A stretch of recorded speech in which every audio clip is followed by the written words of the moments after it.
Smart city समजल्या जाणाऱ्या पुण्यामध्ये 2 दिवसांच्या पावसामध्ये काय अवस्था होते पुणेकरांची? घरामध्ये पाणी शिरलं जातं. हा सगळा जो भुसाळ कारभार आहे याचा तुम्ही कुणाला जबाबदार समजता? याच्यामध्ये प्रशासनाची चूक आहे. खरं तर जिल्हाधिकारी असतील, आयुक्त असतील, यांनी एक जॉईंट बैठक पुराच्या अगोदर घ्यायला पाहिजे होती आणि लोकप्रतिनिधींना तिथे निमंत्रण करायला पाहिजे होतं. पण गेले कित्येक वर्ष नदीच्या कडेला किंवा नाल्याच्या कडेला चुकीची बांधकामं परवानगी देऊन किंवा बेकायदेशीर बांधकाम जे काही केलेले त्याच्यामुळे नागरिकांना प्रचंड हाल सोसावे लागले.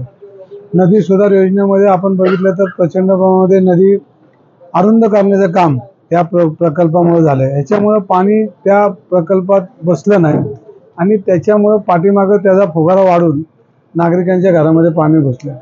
मेट्रोचे काही खांबही आज नदीपात्रामध्ये आलेले आहेत आणि त्याच्यामुळे या झोपडपट्ट्या जो खालचा भाग आहे याच्यामध्ये पाणी शिरून नागरिकांचे हाल झालेत.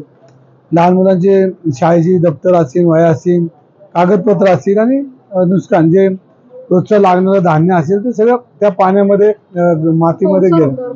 आणि याला संपूर्ण जबाबदारी पाटबंधारे खाते आणि या प्रशासनाची. ह्या काळामध्ये कुठेही महानगरपालिकेची यंत्रणा रस्त्यावर नव्हती. ती फक्त कागदावर होती आणि मोबाईलमध्ये होती. रस्त्यावर कुठली यंत्रणा ह्याच्यामध्ये येत नव्हती. त्याच्यामुळे नागरिकांचे हाल झाले. आज आपण बघितलं तर शासनाने पंचनामा करायला त्यांचे अधिकारी पाठवलेत, पण अजूनही ते अधिकारी सामान्य लोकांच्या घरापर्यंत पोहोचलेले नाहीत. ते पोहोचले पाहिजे. लवकरात लवकर नुकसान भरपाई दिली पाहिजे. मुलांची जी शालेय साहित्य ते ताबडतोब त्यांना दिलं पाहिजे आणि रोजचा जीवनक्रम हा त्यांचा चांगल्या पद्धतीने होण्यासाठी शासनाने प्रयत्न केले पाहिजे. आपण बघितलं असं स्मार्ट सिटीमध्ये अनेक योजना आणल्या, अनेक पैसे आम्ही खर्च केले स्मार्ट सिटीने आणि त्याच्यामध्ये कुठली डॅशबोर्ड जे आम्ही बनवले होते, जे यंत्रणा, ही यंत्रणा कुठली कामाला ह्याच्यासाठी आली नाही. कारण ह्या यंत्रणेसाठी एवढा पैसा खर्च केला होता की पुण्यामध्ये आपत्कालीन स्थिती असेल किंवा अचानक ट्रॅफिक जाम असेल किंवा काय असेल ह्याच्यामध्ये सूचना देण्यासाठी डॅशबोर्ड केले होते, पण त्या डॅशबोर्डमध्ये काही दिसत नाही. स्मार्ट सिटीचे सगळे पैसे हे प्रशासन आणि सत्ताधारी लोकांनी घरी नेले आणि त्यामुळे पुणेकरांचे हाल झालेत. आजही पुणेकरांचे हाल झाले आणि जलसंधारण विभागाने ज्या पद्धतीनं पाणी सोडण्यासाठी जी माहिती द्यायला होती, ज्या योजना करायला होत्या, त्या सूचना लोकांपर्यंत पोहोचल्या नव्हत्या. त्यामुळे लोकांचे हाल झाले.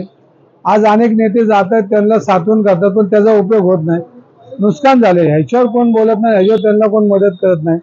शासनाने ताबडतोब ह्याच्यामध्ये मदत केली पाहिजे आणि त्यांना रोख रकमेमध्ये पैसे दिले पाहिजे. महानगरपालिकेचा विभाग जो आहे दरवर्षी कोट्यावधी रुपये ड्रेनेज साफसफाई, नाले साफसफाईसाठी खर्च करतो, पण प्रत्यक्ष काम होताना दिसत नाही. ड्रेनेजची साफसफाई, नाले सफाई नाही.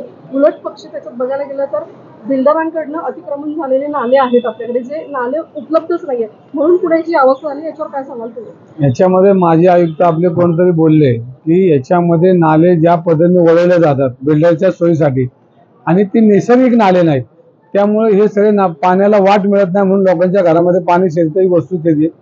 आणि बांधकामं करताना एक गोंडस नावाखाली नाला वळवणं किंवा नाल्याला बदल करणं आणि तो नाला बदल अशा पद्धतीत होतो की तो नैसर्गिक नाला नसल्यामुळं ते पाणी लोकांच्या बंगल्यामध्ये, घरामध्ये, झोपड्यांमध्ये जातं.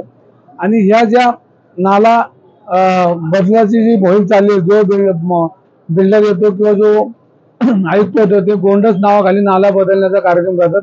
त्याच्यामुळे ही स्थिती निर्माण झालेली आणि ही जबाबदारी ही महानगरपालिकेची.